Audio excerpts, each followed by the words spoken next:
que le da validez a todas esas comunicaciones. Por si no fuera suficiente este artículo 671, posteriormente en el 2008, me parece, sale la Ley de Comunicaciones Digitales, ya la vamos a discutir en su momento, y nos dice que cualquier comunicación que se haga por cualquier medio, entre personas presentes, ausentes, a distancia,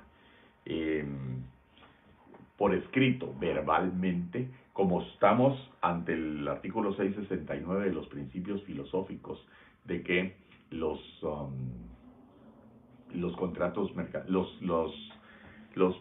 los contratos y obligaciones y contratos mercantiles se interpretarán, ejecutarán y cumplirán de conformidad con los principios de verdad sabida y buena fe guardada, a manera de conservar y proteger las rectas y honorables intenciones y deseos de los contratantes, sin limitar con interpretaciones arbitrarias sus efectos naturales.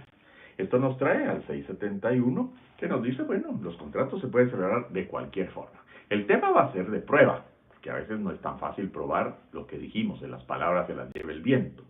Entonces, por eso es que muchas veces nos preocupamos de dejar algún tipo de constancia. Pero puede ser escrita en escritura pública, sería ideal, pero no resulta rentable para las operaciones mercantiles, ¿verdad? Sale muy caro. A veces ni siquiera hacer un documento privado resulta adecuado. Entonces se celebran contratos por medio de máquinas, retiros de dinero del cajero, solo apachamos botones, presentamos la tarjeta o presentamos un código porque alguien nos mandó dinero a nuestro celular y con un código para sacar ese dinero. Esa es una operación mercantil, antiformalista, que espera el que va a recibir el dinero que se le entregue y el que lo mandó que se le entregue precisamente en la cantidad y a la persona a la que fue remitida la remesa o la transferencia de dinero. Entonces, el banco, por medio de los sistemas de seguridad que desarrolla, pues procura que las operaciones sean así conforme a los principios de verdad sabida y buena fe guardada, a manera de conservar las rectas y honorables intenciones de los contratantes. No que después digan, mire, yo lo que mandé fueron 100 y llegaron 500, o mandé 500 y llegaron 100, etc. Entonces eso es lo que se busca. Y dentro de ese orden de ideas, también el artículo 672 habla de los contratos mediante formularios. Solo voy a revisar que esté transmitiéndose la clase para que no haya ningún problema de transmisión. ¿Están recibiendo la clase? ¿Alguien me puede confirmar si la están recibiendo, jóvenes? No veo ninguna persona que haya aparecido ahí en la pantalla. ¿Me pueden decir?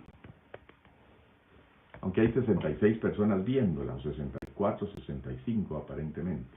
¿Me puede decir alguien? Estoy viendo, está bien, se ve claro, se oye, se ve recto, se ve como debe ser la letra o está al revés, porque por eso es que usamos el teléfono en esta forma, si son tan amables.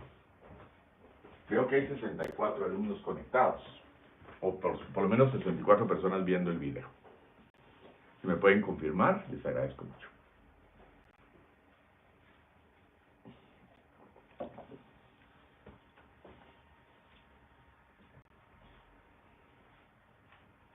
Vamos a ver.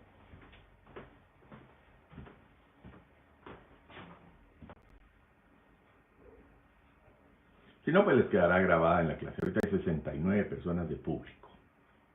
Perfecto.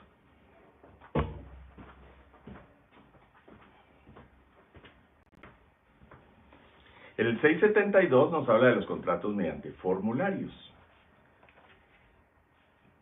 Y dice, los contratos celebrados en formularios destinados a disciplinar de manera uniforme determinadas relaciones contractuales se regirán por las siguientes reglas. El típico contrato que podemos mencionar de esto es, por ejemplo, un contrato de telefonía celular. Típicamente yo voy a una empresa de telefonía y me dicen, mire, ¿usted quiere un teléfono? Sí, aquí está su formulario, léalo, se llenan los datos y fírmelo. No permite más cambios que poner los datos personales del contratante. No es un contrato realmente discutido, sino es un contrato que se llama en la doctrina, como ustedes habrán visto en derecho civil, un contrato de adhesión.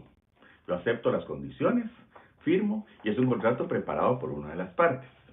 Por ello es que dice las siguientes reglas. Primero, se interpretarán en caso de duda en el sentido menos favorable para quien haya preparado el formulario. En otras palabras, si la empresa de telefonía preparó el formulario y hay duda en su redacción, se interpreta el contrato en la forma menos favorable para quien preparó el formulario y más favorable para el que se adhirió a ese formulario, ese contrato mediante formulario. La segunda regla de los contratos mediante formularios es que cualquier renuncia de derechos solo será válida si aparece subrayada o en caracteres más grandes o diferentes que los del resto del contrato, para que no tengamos el problema de la letra pequeña, ¿verdad? ¿Qué quiere decir la letra pequeña? La letra pequeña quiere decir que hay cosas que uno tal vez no lee, no se notan y aparecen, y cuando va a buscar en el contrato en letra pequeña le pusieron una condición que usted no estaba clara, que renunció al foro de su domicilio, que renunció al derecho de apelar, que renunció a pedir cuentas, que renunció a reclamar o a devolver la mercadería, lo que fuera. Si hay alguna renuncia, tiene que estar en caracteres más grandes, o marcados, subrayados, resaltados en negrilla, en cualquier otro sistema en donde resalte. Eso es lo que dice el artículo. Cualquier renuncia de derechos, dice el inciso segundo, solo será válida si aparece subrayada o en caracteres más grandes o diferentes que los del resto del contrato. Para que se note, ¿verdad? Si no aparece subrayada en caracteres más grandes o destacado, entonces se tiene por no puesta esa renuncia en el contrato. Y 3, las cláusulas adicionales prevalecerán sobre las del formulario, aun cuando éstas no hayan sido dejadas, sin efecto, ¿verdad? Y vamos a ver algunos casos de este tipo de contratos. Les puedo contar, por ejemplo, hay un caso que les voy a subir a la página de la clase de Google Classroom, en donde hubo un caso de seguros. Se decidió interpretando el contrato en la forma menos favorable para para la empresa aseguradora que había presentado el contrato mediante formulario o póliza de seguros. O en el contrato de agencia, supongamos que yo tengo varios agentes comerciales que distribuyen mis productos y yo preparo el contrato. Entonces, se interpreta en caso de duda en la forma menos favorable para quien preparó el formulario y más favorable para quien solo se adhirió a ese contrato ya impreso, preelaborado por una de las partes. Nuevamente, lo que estamos aquí es resguardando la buena fe. La verdad sabida y buena fe guardada para que no me sorprendan con un contrato que yo no tenía idea y apareció por ahí. Mediante pólizas. El siguiente artículo tiene íntima relación con el anterior porque es contratos mediante pólizas. En los contratos cuyo medio de prueba consiste en una póliza, factura, orden, pedido o cualquier documento similar suscrito por una de las partes, si la otra encuentra que dicho documento no concuerda con su solicitud, deberá pedir la rectificación correspondiente por escrito dentro de los 15 días que sigan a aquel en que lo recibió, y se considerarán aceptadas las estipulaciones de esta si no se solicita la mencionada rectificación. Entonces, supongamos que yo contrato un seguro, y el contrato yo pedí que yo quería pagar una póliza, o me ofrecieron, o que pactamos, que yo iba a pagar una póliza de 1,000 quetzales y que yo iba a estar asegurado por 100,000 quetzales. Pero me llega el contrato, y el contrato, pues, mediante póliza de seguro, al final dice, mire, su seguro es por 50,000 quetzales y usted tiene que pagar 2,000 quetzales. O sea, me están dando la mitad de la indemnización o la mitad de la cobertura del seguro por el doble del precio de la póliza que yo había, de la prima que yo había considerado. Entonces no concuerda con lo que yo había solicitado. Yo quiero un seguro de 100,000 quetzales, pagando 1,000 quetzales mensuales o anuales o mensuales, lo que fuera. Y me llega el contrato emitido por la aseguradora en una póliza que dice que la cobertura es de 50,000 quetzales, la mitad de lo que yo había solicitado, y que la prima es de 2,000 mensuales, 2,000 quetzales mensuales o anuales, lo que fuera. Entonces me están duplicando la prima y me están reduciendo a la mitad la indemnización. Yo tengo 15 días para poder reclamar.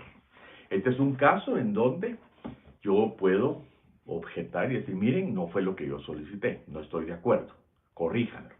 Pero si yo guardo silencio pasados 15 días, yo tengo 15 días para reclamar cuando me llega el contrato. Yo dejo pasar los 15 días y entonces se considerará aceptadas las estipulaciones que contiene la póliza si no se solicita la mencionada rectificación. Aquí es un caso en donde el silencio se convierte en una fuente de derecho. Normalmente en derecho civil, cuando uno no dice nada, cuando uno se queda callado, no dice nada. El que calla, pero en el derecho mercantil, este es un caso en donde el silencio sí es fuente de derecho. como quien dice, aquí se aplica aquel dicho de que el que calla, otorga. Me llegó mi póliza, no está conforme a lo que yo solicité, yo tengo 15 días para reclamar. Si no lo hago dentro de los 15 días después de que yo recibí la póliza de seguro, ya otorgué, acepté las condiciones, no reclamé. El silencio se considera una fuente de derecho o de declaración de voluntad. Si dentro de los 15 días siguientes, el contratante que expide el documento, en este caso sería la aseguradora que emitió la póliza, yo tenía 15 días como asegurado para reclamar, esto no me parece. Yo pedí 1 millón a 1.000 quetzales y me está llamando una indemnización de $500,000 a 2.000 quetzales de prima. Entonces tenía 15 días para reclamar. Si yo no reclamo, se considera aceptadas las estipulaciones de la póliza. Pero si reclamé y dentro de los 15 días que presenté mi reclamo, el contratante que expide el documento, en este caso la aseguradora, no declara al que solicitó la rectificación que no puede proceder a esta, se entenderá aceptada en sus términos la solicitud de este último. O sea, yo sí reclamé, le dije, no señores, yo quiero 1 millón de quetzales de cobertura y voy a pagar y me ofrecieron que la prima era de 1.000 quetzales. La aseguradora tiene 15 días para decirle, mire, no puedo en esas condiciones, no le puedo expedir el seguro. Si la aseguradora a su vez se queda callada, guarda silencio, también aquel silencio es fuente de derecho. Y si no dice nada la aseguradora o el contratante que expidió la póliza o el formulario, entonces, y dijo, no, así no procede el contrato, se entiende aceptada en sus términos la solicitud del contratante, del cliente, de este último, ¿verdad? Los 2 párrafos anteriores deberán insertarse textualmente en el documento y si se omiten, se estará a los términos de la solicitud original. O sea, si eso no va en la póliza, estos 2 párrafos del artículo 673, no se insertan en el texto del contrato o de la póliza o del contrato mediante formulario, deben insertarse en el documento y si se omiten se estará a los términos de la solicitud original. Se estará a que yo dije 1 millón y a 1.000 quetzales de prima. Aunque la póliza diga $500,000 a 2.000 quetzales de prima, si yo demuestro que mi solicitud era por 1 millón y que no van estos 2 párrafos del artículo 673 dentro del texto de la póliza, se está a mi solicitud original. Son aplicables a los contratos a que se refiere este artículo las reglas establecidas en el artículo anterior, que es el 672. En otras palabras, si es un contrato mediante póliza o factura, orden, pedido o cualquier otro documento similar, se tiene que interpretar, en caso de duda, en el sentido menos favorable para quien preparó la póliza, la factura, el pedido, la orden o cualquier otro documento similar. Se interpretan en contra de quien preparó ese documento. Cualquier renuncia tiene que estar, solo es válida si están en caracteres notables, notorios, subrayados, mayores, de mayor tamaño, destacado o con letra más diferente. Y cláusulas adicionales. Las cláusulas adicionales prevalecen sobre las del formulario, aun cuando estas no hayan sido dejadas sin efecto. Supongamos que el contrato dice que la prima es de 2.000 quetzales, pero tiene un anexo y dice la prima es de 1.000 quetzales. Dice 2.000 en la póliza, pero tiene una cláusula adicional que se le agregó y que dice que la prima es de la mitad, 1.000 quetzales. Esa es la que prevalece, aunque no se haya tachado, testado o dejado sin efecto expresamente la cláusula que decía que la prima era de 2.000 quetzales. No sé si ahorita tienen alguna duda. A mí me gustaría ver si de verdad están recibiendo la clase. Veo cuántos hay ahorita en la clase. 86. Yo creo que sí la están viendo. Por favor, si alguien puede mandar no sé si hay forma de mandar una forma de que están viéndola. Vamos a ver aquí. Invitar amigos a que la vean. No quiero invitar amigos a que la vean, sino que los que están viendo son los alumnos, por supuesto. Los comentarios, ahí está. Compartir en un grupo. Ah, sí la están viendo. Gracias. Ya vi. Irma Toc, buenas tardes. Selvin Vázquez, muy bien. Bienvenidos. David Mazariegos. Excelente, gracias. Eso es lo que no había yo logrado ver, pero ahorita ya. Yo trabajo en seguros. Qué bueno, Fernando. Le agradezco mucho. Usted es el hijo del licenciado Fernando, también lo conozco. Sí, licenciado. Excelente, Fernando. Muy bien. Carolina, muy bien, qué bueno, excelente. Aquí están bienvenidos, pues. Papá, esta luz que hay calor. Va. Me dicen si se ve la pizarra bien con esta luz que acabo de quitar, porque sí estaba muy fuerte. Y entonces con eso, pues, si hay alguna pregunta, pues con mucho gusto hagan sus preguntas, ya sea por la página de Classroom o el Facebook. Es mejor que las hagan por Classroom porque así se las respondo y todo el mundo las puede ver en su momento. Ahora vamos a tratar el tema de la solidaridad de los deudores, que está regulado por el artículo 674 del Código de Comercio. Obviamente, nosotros ya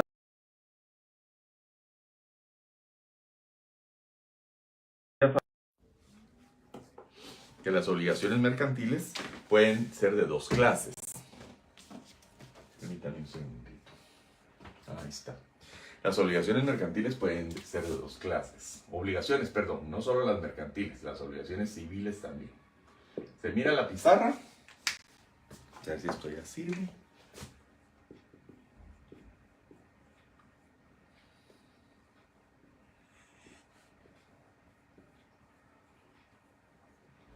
Las obligaciones pueden ser simples y mancomunadas.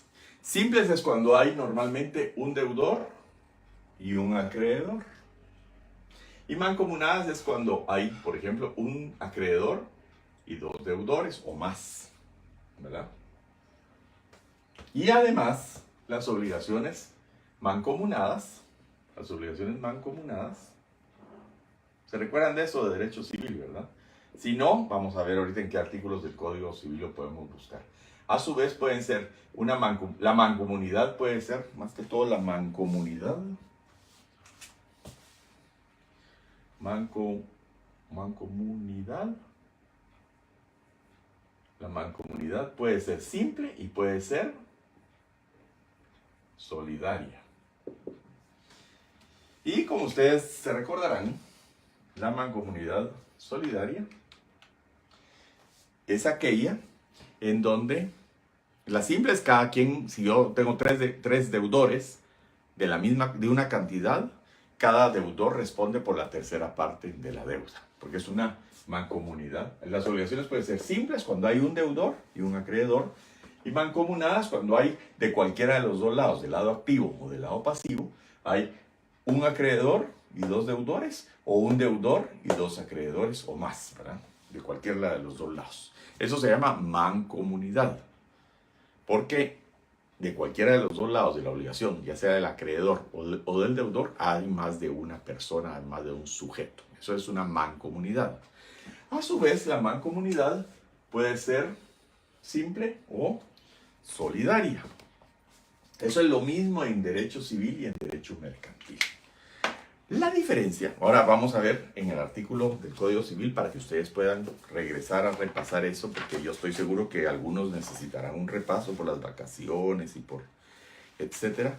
Entonces vamos a ver en qué artículos del Código Civil se habla de la mancomunidad, de la división de las obligaciones. Y entonces lo vamos a recordar aquí en el Código Civil. Negocios jurídicos condicionados, nulidad, de las obligaciones mancomunadas, de las obligaciones, sus modalidades y sus efectos. Aquí estamos en las obligaciones mancomunadas. En el Código Civil vamos a encontrarlos en el artículo 1347, para que ustedes me hagan favor de recordar. 1347 del Código Civil. Y siguientes. Ahí nos va a decir las obligaciones mancomunadas. Hay mancomunidad cuando la misma obligación son varios los acreedores o varios los deudores. Esto que les decía yo aquí, ¿verdad? Y hay una mancomunidad simple. Por la simple mancomunidad no queda obligada cada uno de los deudores a cumplir íntegramente la obligación, ni tiene derecho cada uno de los acreedores para exigir el total cumplimiento de la misma.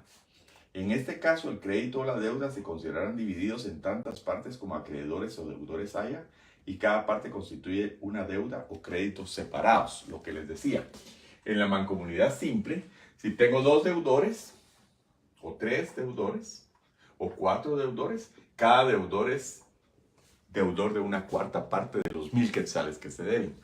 En otras palabras, cada deudor debe 250 quetzales individualmente. Ahora, en la solidaridad yo puedo tener 2, 3 o 4 deudores, pero cada deudor es, si es solidaria, y le cobran la totalidad de los 1000 quetzales a él, como es solidario, él tiene que pagar la totalidad de la obligación. Eso está en el artículo 1352. En otras palabras, yo lo que les quisiera pedir, para que esta clase les quede suficientemente clara, es que me hagan el favor de leer hasta el 1372, del 1347 al 1372 del Código Civil, como un repaso a qué es eso de la mancomunidad y las obligaciones simples y solidarias, ¿verdad? Y entonces, para que los quede claro.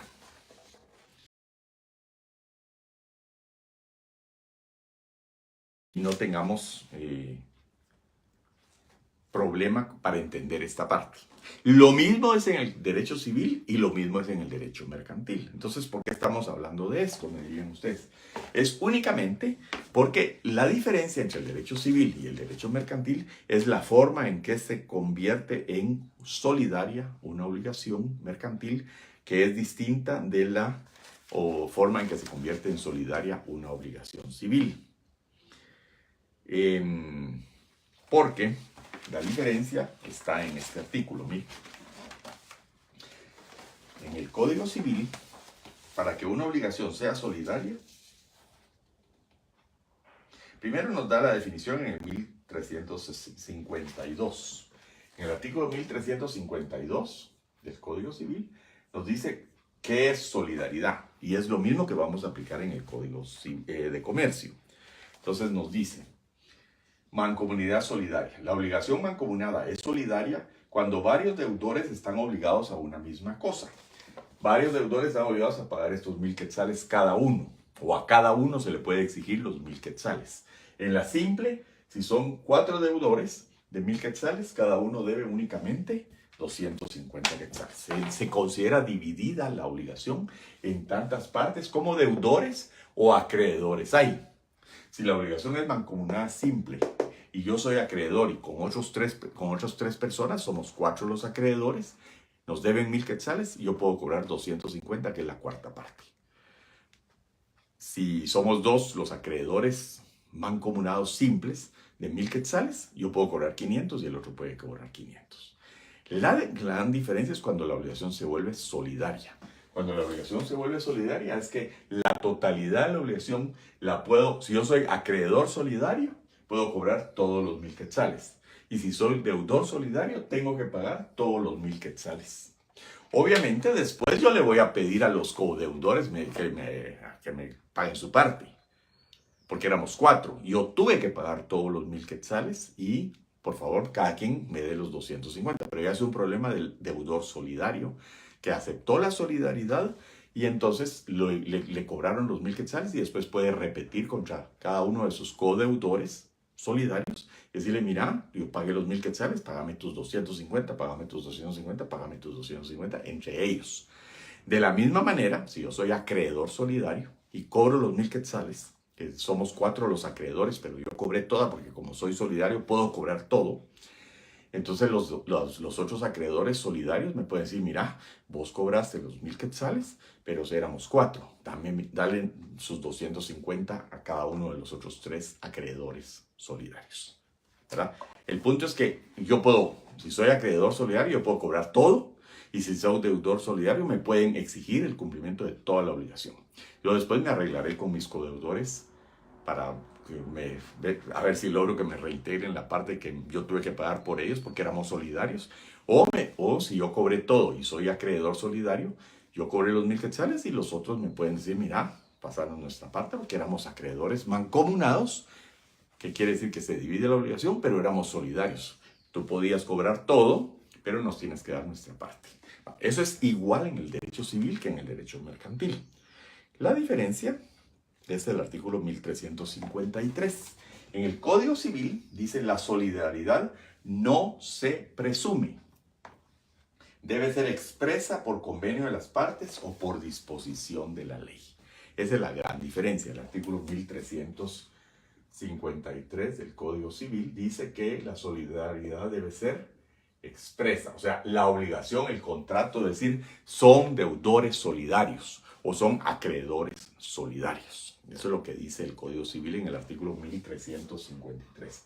Todos estos artículos están enmarcados en el Código Civil, Decreto Ley 106. En el Código de Comercio nos encontramos con el artículo 674 que nos dice solidaridad de deudores. En las obligaciones mercantiles los codeudores serán solidarios, salvo pacto expreso en contrario. Entonces, el principio general en el civil es que son mancomunados simples, no solidarios, salvo que expresamente diga que son solidarios. A contrario sensu, en el derecho mercantil dice que son solidarios, salvo que se diga que no son solidarios. ¿Ven la diferencia? Dice, salvo pacto expreso en contrario. Todo fiador de obligación mercantil, aunque no sea comerciante, será solidario con el deudor principal y con los otros fiadores, salvo lo que se estipule en el contrato. O sea, en el civil, si no se dice que son solidarios, no son solidarios. En el mercantil, si no se dice que no son solidarios, son solidarios. Se presume la solidaridad. En lo civil no se presume, tiene que ser expresa la solidaridad para que funcione como solidaridad. Y en lo mercantil es solidario, salvo que se diga, no, nosotros no somos solidarios. Entonces, por ejemplo, supongamos que dos colegios compraron material didáctico a Piedra Santa, una librería de Guatemala que vende aquellos mapitas, digamos, que nos ponen a correr a todos los padres de familia cuando los hijos tienen que llevar al día siguiente un mapita, una cartulina o lo que sea. Entonces el colegio le pide a Piedra Santa que le venda 1000 o 100,000 mapitas, porque se los va a vender en la tienda del colegio a los alumnos. Pero resulta que dos colegios dicen, mira, unámonos a pedir a Piedra Santa para que nos den un mejor precio por volumen. Y entonces los dos dicen, mira, vamos a comprar 20,000 mapas. A lo mejor 10,000 para cada uno, o 15,000 para un colegio y 5,000 para el otro. Pero resulta que Piedra Santa les celebra un contrato y ellos se comprometen a pagar los 20,000 mapas. Aunque es una obligación mancomunada porque los dos están pidiendo, a lo mejor uno pidió 15 y el otro pidió 5. Pero es en el mismo contrato, porque era por volumen, para aprovechar un mejor precio y demás. Esa obligación, como es mercantil, conforme al artículo 674, es solidaria. Entonces, si uno de los dos colegios no paga, Piedra Santa puede venir y decirle al otro colegio, al que sí tiene recursos, al que sí está solvente, etcétera, decir, mire, págame los 20,000 mapas usted. ¿Por qué? Porque usted es solidario. ¿Por qué? Porque el artículo 674 dice que la solidaridad de deudores. En las obligaciones mercantiles, los codeudores serán solidarios, salvo pacto expreso en contrario. Si en el contrato no dice que el colegio A y el colegio B no son solidarios, se presume que son solidarios. En el civil, para que haya solidaridad, tiene que decirlo, que son solidarios. Todo fiador de obligación mercantil, aunque no sea comerciante, será solidario con el deudor principal y con los otros fiadores, salvo lo que se estipule en el contrato. Entonces ese artículo es algo que es interesante porque es diferente. La solidaridad, todo esto es lo mismo, las obligaciones son simples y mancomunadas, exactamente igual. Todo esto funciona exactamente igual, la diferencia está en este artículo 1353 en relación al artículo 674 del Código de Comercio. ¿Les quedó claro? Se presume la solidaridad. Bueno, el artículo que sigue aquí, 675, obligaciones sin plazo. Esa es otra diferencia. Aquí lo que estamos viendo, si ustedes se van a dar cuenta, es toda la teoría del derecho civil es aplicable al derecho mercantil. Y aquí lo único que estamos es señalando algunas diferencias que hay entre el derecho civil y el derecho mercantil. Artículo 675. Entonces lo que yo estoy tratando de hacer es repasar el derecho civil y mostrarle las diferencias en cuanto al derecho mercantil. 675. Obligaciones sin plazo. Son exigibles inmediatamente las obligaciones para cuyo cumplimiento no se hubiere fijado un término en el contrato, salvo que el plazo sea consecuencia de la propia naturaleza de este. Entonces, ¿qué dice el Código de Comercio? Que si un contrato no tiene plazo, es exigible inmediatamente, salvo que el plazo sea derivado de la propia naturaleza de este. Supongamos que yo compré la cosecha de café del año, yo compré la próxima cosecha de café. ¿Quién sabe cuándo se cosecha el café en Guatemala, por ejemplo? Que es el mejor café del mundo, por cierto. ¿Quién sabe? Vamos a ver si hay alguna respuesta.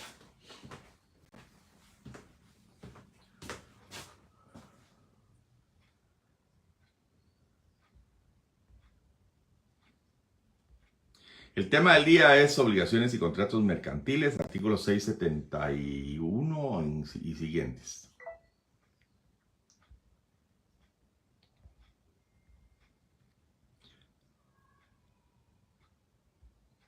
Están inhabilitados los comentarios en claus. Lo voy a ver. Los vamos a... LZTD. Yo creo que no es esa la clase. Vamos a ver. Yo lo tengo aquí. Pero lo malo es que lo tengo en la página. Ya se las publiqué. Vamos a ver cuál es la página de esta clase. Y si alguien me puede responder lo que les estoy diciendo. Esta clase es LZTDWLW. Es correcto la clave que pusieron ahí. Gracias a quien la puso. L de Luis, Z de zapato, T de tomate, D de dedo, W de whisky, L de Luis, W de whisky. Así estamos. Ese es el link de la clase. Y dice que están inhabilitados los comentarios. Vamos a ver. Ay, no sé dónde se ponga eso, pero yo no he inhabilitado ningún comentario. Sí, no tengo ningún comentario aquí. Pero sí puedo poner comentarios. Yo no he inhabilitado comentarios. No, no me parece que estén inhabilitados los comentarios. Vamos a ver si aquí hay alguna forma de inhabilitar general. Que yo sepa, no están inhabilitados los comentarios.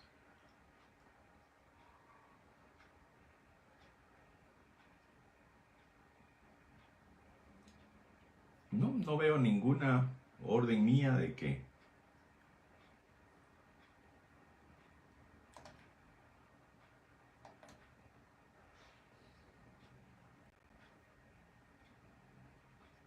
No, yo no he inhabilitado los comentarios. Traten de mandar un comentario y si no, pues mándenme un correo electrónico a abcgua@gmail.com. Las primeras 3 letras del alfabeto, las primeras 3 letras de Guatemala, abcgua@gmail.com.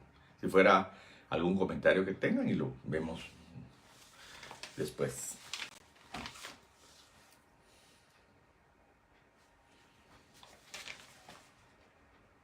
Y entonces seguimos con el siguiente artículo. Pero sí quisiera ver si alguien tiene que me diga cuándo se cosecha el café en Guatemala, en qué época del año. Entonces yo hago un contrato ahorita de 100 quintales de café de la próxima cosecha. ¿Será que ya es exigible inmediatamente ese contrato? ¿O de la naturaleza del contrato se refiere a que ese contrato va a ser exigible? Pues cuando se concluya la cosecha de café. Vamos a ver qué respuestas tenemos de la clase.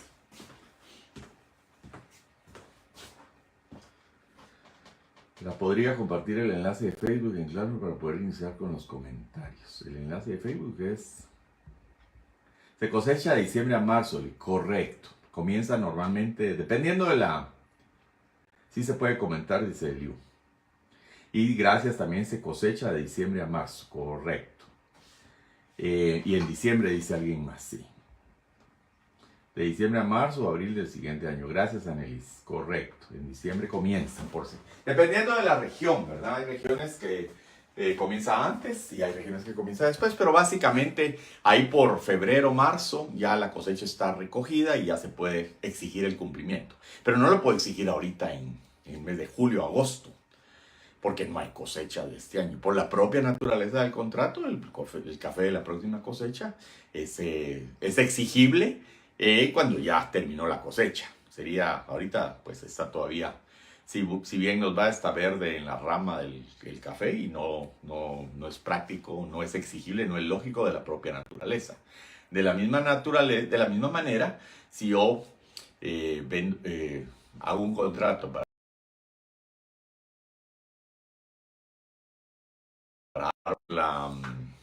por la época de más o menos a principios de diciembre, a lo mejor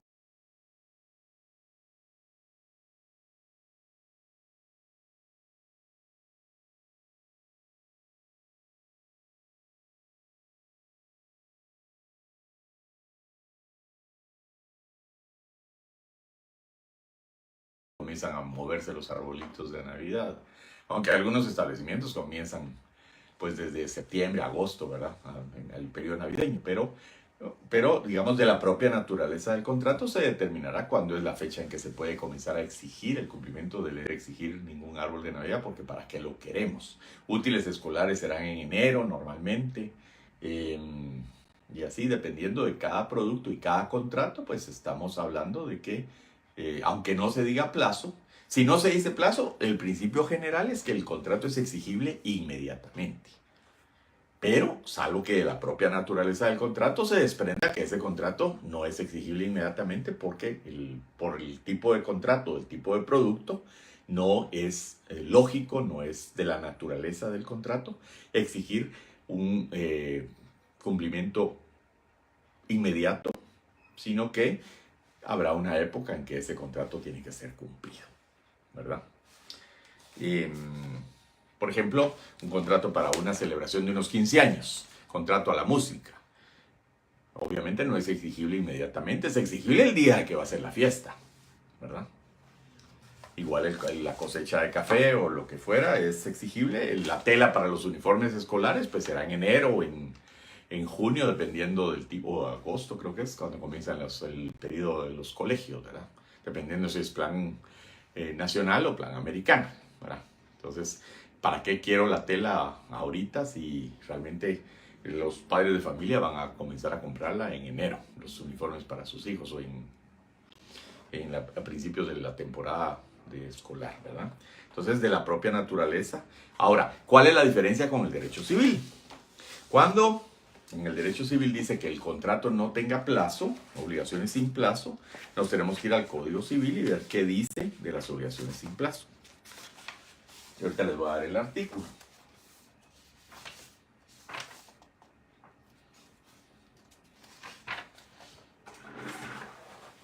Dice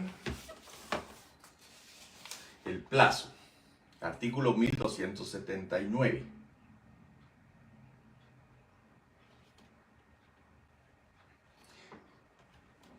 Artículo 1283. Si el negocio no señala plazo, lo vamos a poner aquí en la pizarra para que todos puedan ver. Vamos a ver, creo que tendríamos que borrar, pero aquí lo vamos a poner. Plazo. En el Código Civil, el plazo está regulado cuando una obligación no tiene plazo, dijimos 1283. Y dice del Código Civil, si el negocio no señala plazo, pero de su naturaleza y circunstancias se dedujere que ha querido concederse al deudor, el juez fijará su duración. También fijará el juez la duración del plazo cuando éste haya quedado a voluntad del deudor. Entonces, ¿cuál es la solución que nos da el Código Civil cuando una obligación no tiene plazo? Nos dice el Código Civil, señores, que vayan a que el juez lo fije. Porque las partes no lo fijaron, pero de su naturaleza se presume que quiso concederse, entonces que se vayan a que el juez les diga cuándo lo tienen que cumplir. Entonces, el artículo 1283 dice, si el negocio no señala plazo, pero de su naturaleza y circunstancias se dedujere que ha querido concederse al deudor, el juez fijará su duración. También fijará el juez la duración del plazo cuando éste haya quedado a voluntad del deudor. Esa es la solución que nos da el Código Civil. El Código de Comercio nos da una solución distinta cuando el contrato no señala plazo o la obligación no señala plazo. Dice, obligación sin plazo, artículo 675. Son exigibles inmediatamente las obligaciones para cuyo cumplimiento no se hubiere fijado un término en el contrato, salvo que el plazo sea consecuencia de la propia naturaleza de este. Entonces, si una obligación no tiene plazo, en lo civil hay que ir con el juez para que él le fije plazo. En lo mercantil es exigible inmediatamente. Está vencida hoy, aunque no diga cuándo se vencía. No hay plazo, en otras palabras. Salvo que el plazo sea consecuencia de la propia naturaleza de este. Por ejemplo, en el caso de la cosecha de café, uniformes escolares, una fiesta que se va a celebrar en determinada fecha. Entonces no es exigible que hoy quiero que me entregue la música o que me haga el show. El show lo quiero para la clausura del colegio. O el show lo quiero para el Día de la Madre. ¿Verdad? No lo quiero, no es exigible inmediatamente porque de la propia naturaleza del contrato es que se deriva cuándo es que es exigible o cuándo debe cumplirse esa obligación. En lo civil se me complica más porque tengo que ir a que el juez fije para cuándo es el plazo, si no lo han fijado las partes. Aquí es inmediato. Y el 676, que es la prórroga. En las obligaciones y contratos mercantiles, toda prórroga debe ser expresa. La prórroga en el contrato, en lo mercantil, la prórroga debe ser concedida expresamente. Y ese es el artículo 676 del Código de Comercio, que dice la prórroga en el Código Civil. ¿O qué dice cuando estoy en mora?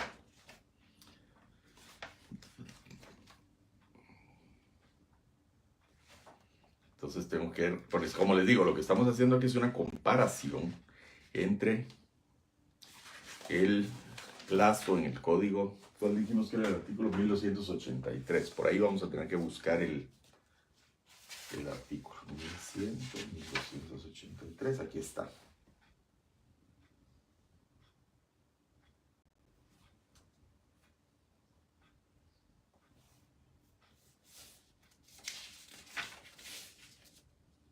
Y aquí lo que tenemos que hacer es cuando constituimos en mora al obligado. O cuando hay prórroga.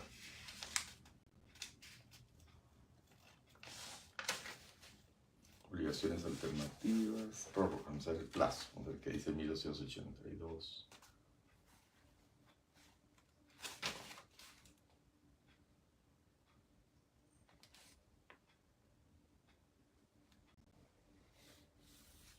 Requerimiento.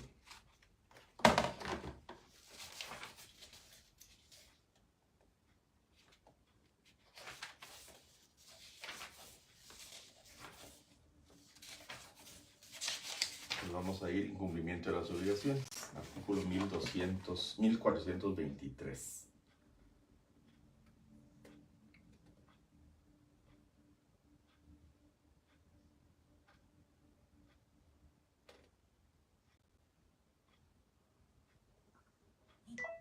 Aquí está.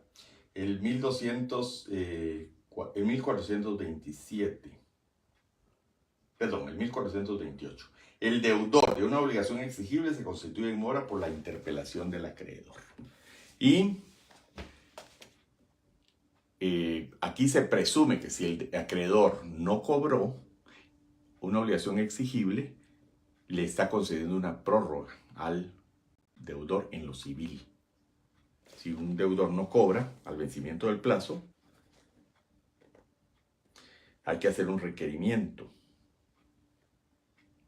El requerimiento para constituir en mora al deudor o al acreedor debe ser judicial o notarial. La notificación de la demanda equivale al requerimiento. Pero si yo no cobro una obligación, se presume en lo civil que le estoy concediendo una prórroga al deudor. En cambio, en lo mercantil, si yo no le he otorgado prórroga, no hay prórroga. Tiene que ser expresa. Para que una prórroga exista, yo tengo que decir expresamente concedo prórroga. En lo civil, para que una obligación que ya venció se considere, se puede entender que se le están concediendo esperas o prórrogas al deudor y no es necesario que sea expresa. Solo por el hecho que yo no le he cobrado, le estoy dando más días al deudor. En lo mercantil, si yo le voy a dar una prórroga o si yo quiero darle una prórroga, tiene que ser expresamente. Se concede prórroga. Si no, no hay prórroga. Esa es la diferencia entre lo civil y lo mercantil. Y yo creo que aquí vamos a terminar con el artículo 677, que precisamente se refiere a la mora. Pero voy a borrar porque ya viene mucho la pizarra.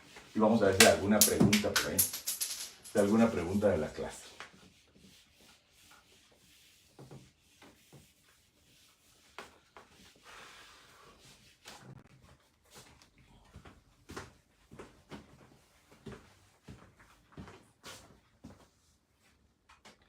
Plazo de manera tácita.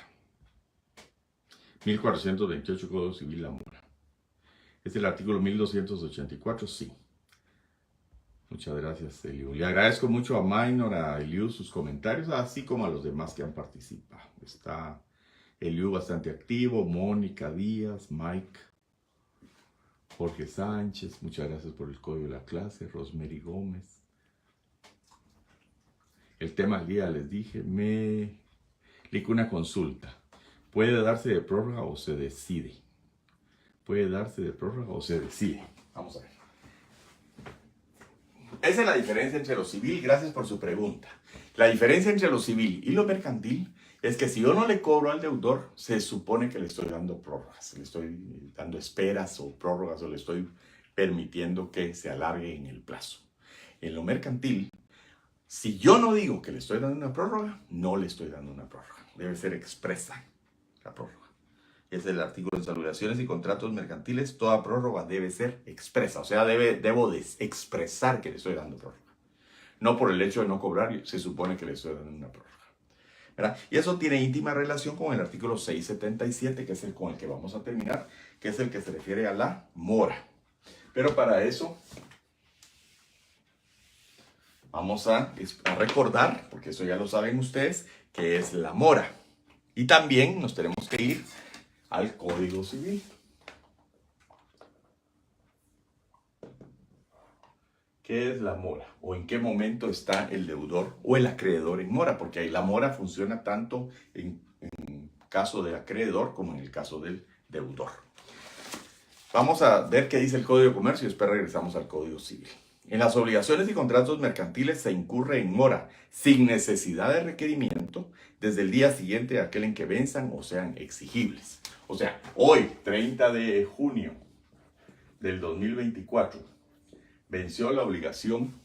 Mañana, 31 de julio del 2024, ya el deudor está en situación de mora. En cambio, conforme al Código Civil, para constituir en mora al obligado es necesario hacer el requerimiento, que es lo que estábamos viendo hace un ratito. Está en el artículo donde dice incumplimiento de las obligaciones. A partir del artículo 1423.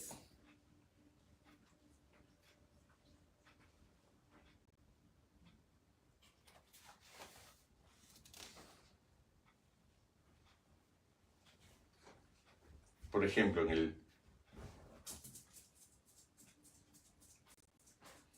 hay que comenzar con el artículo 1426, porque nos dice cuáles son las consecuencias de la situación de mora. El deudor no es responsable de la falta de cumplimiento de su obligación por caso fortuito o fuerza mayor, a no ser que en el momento en que ocurriere el caso fortuito o la fuerza mayor hubiera estado en mora. Es decir, la diferencia entre una obligación que está incumplida en lo civil es que para que se constituya en mora al obligado, tiene que ser requerido. El requerimiento es una condición para constituirlo en mora. Salvo que haya las excepciones que habla del artículo 1431, pero vamos más despacio. 1428 nos define qué es mora. 1428 del Código Civil. Ahí está la definición de mora. Y es la misma definición del Código de Comercio. La diferencia es cómo se constituye en mora en lo civil y en lo mercantil. 1428. Mora. El deudor de una obligación exigible se constituye en mora por interpelación del acreedor. En otras palabras, para constituir en mora al obligado civil, yo lo tengo que interpelar, lo tengo que requerir de pago. Mientras yo no lo requiera de pago, le estoy dando una espera, le estoy dando una quita, le estoy dando un plazo para cumplir. Yo lo constituyo en mora cuando le requiero el pago. En cambio, en lo mercantil, 677, dice: en las obligaciones y contratos mercantiles se incurre en mora sin necesidad de requerimiento desde el día siguiente a aquel en que venzan o sean exigibles. Si esta obligación es civil, venció hoy, yo tengo que requerirlo mañana, pasado, dentro de un mes, para constituirlo en mora. Vamos a ver cuáles son los efectos de la mora. Si es una obligación mercantil, venció hoy, mañana ya está en mora el obligado sin necesidad de requerimiento, ¿verdad? Esa es la diferencia, 677. ¿Y cuáles los efectos de la mora?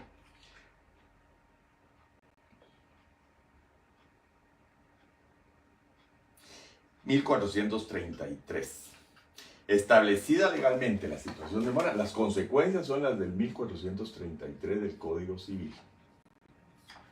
Dice, establecida legalmente la situación de mora, el deudor está obligado a pagar al acreedor los daños y perjuicios resultantes del retardo y corren a su cargo todos los riesgos de la cosa. Tanto en lo civil como en lo mercantil, los efectos de la mora están aquí en el 1433 del Código Civil. Tengo que pagar daños y perjuicios por no estar pagando en tiempo. Y si la cosa se destruye, yo tenía que entregar un cargamento de papel hoy. En lo mercantil, mañana yo ya estoy en mora. En lo civil, hoy venció, me tienen que hacer el requerimiento para constituirme en mora. Y resulta que cuando mañana se incendia el papel que tenía la obligación mercantil yo de entregar a un periódico, a una editorial, a una fábrica, a lo que sea, ese ya es un riesgo que yo asumo. En cambio, si hay un incendio en lo civil y yo no estoy en mora porque no me han hecho el requerimiento, no estoy en mora y en consecuencia no hay daños y perjuicios, ni corren a mi cargo los riesgos de que la cosa pueda sufrir por caso fortuito o fuerza mayor. Yo tenía que entregar hoy un producto. Mañana hay una huelga en el puerto y ya no lo entregué. Yo ya estoy en mora mañana. Esa es mi culpa, yo tengo que pagarle daños y perjuicios al acreedor mercantil y si de la huelga se descompone el producto y demás, yo tengo que sufrir esa pérdida, no el acreedor, porque yo ya estoy en mora cuando yo no cumplí hoy y mañana estoy en mora. En lo civil, hoy tenía que cumplir y cuando me requieran de cumplimiento, me colocan en la situación de mora, en donde ya soy responsable de daños y perjuicios y asumo el riesgo de la cosa que pueda sufrir, inclusive por daños causados por fuerza mayor o caso fortuito. No sé si con esto les queda claro la clase. Si hay alguna pregunta, les agradeceré que me la hagan. Y creo que fue un buen ejercicio para hoy, para que veamos cómo son las clases virtuales. Querer decir que en lo civil el obligado estará en mora un día después del requerimiento o el mismo día. Hay que requerirlo y ese día ya está en mora, pero hay que requerirlo. En lo civil, en lo mercantil, está en mora al día siguiente del vencimiento, aunque no haya requerimiento, aunque no haya interpelación. Claro, muchas gracias. Muy bien, María Fernanda. Entonces ahí terminamos la clase. No sé si hay alguna pregunta o algo. Y cualquier duda, por favor, por la Google Classroom. Gracias, David. Feliz noche a todos. Voy a finalizar la clase ahorita.